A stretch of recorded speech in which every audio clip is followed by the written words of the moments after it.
Let me ask you a question.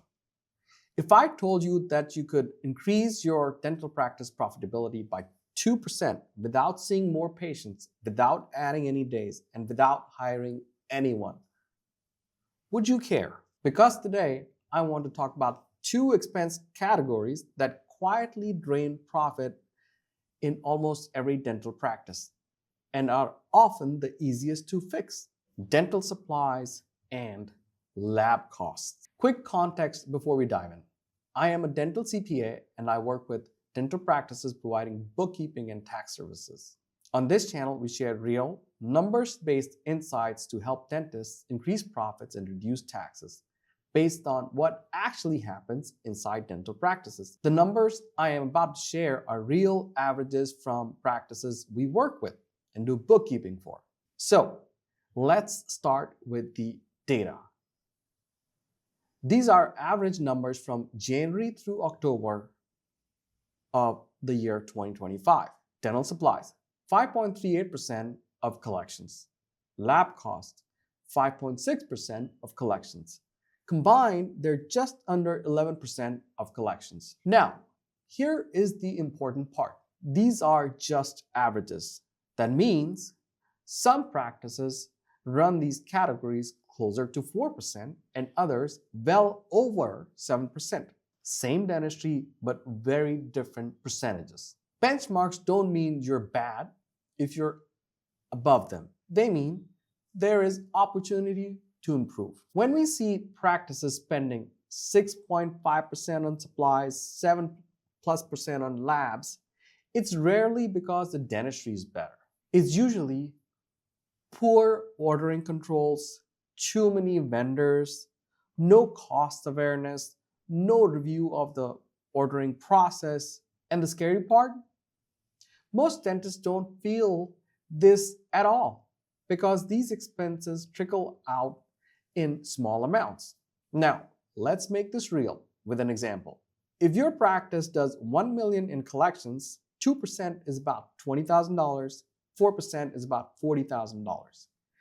If you improve supplies and lab costs by about 2 to 4% combined, that's an extra $20,000 to $40,000 in profits.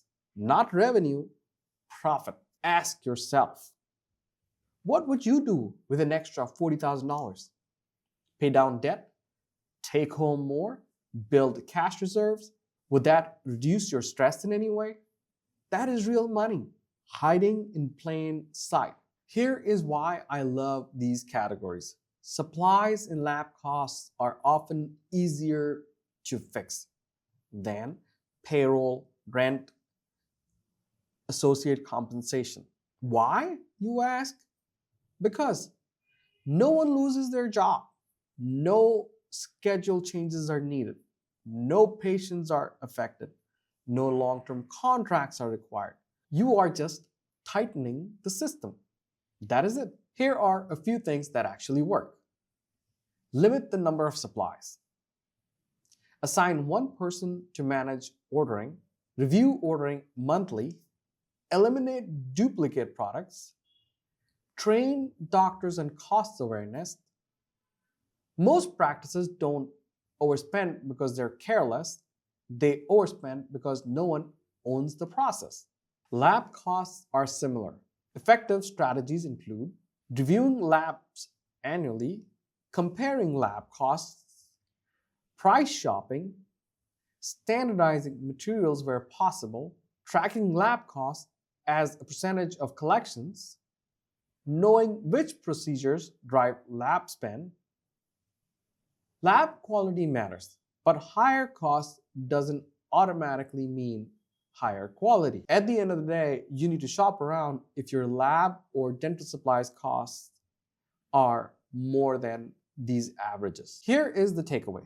You do not need to overhaul your entire practice to improve profitability. Sometimes small percentage changes create big dollar results. Dental supplies and lab costs are highly controllable, easy to measure, and quick to improve. And most practices ignore them. So look at your numbers. Where are you in comparison to the 5.38% for dental supplies and 5.6% for labs?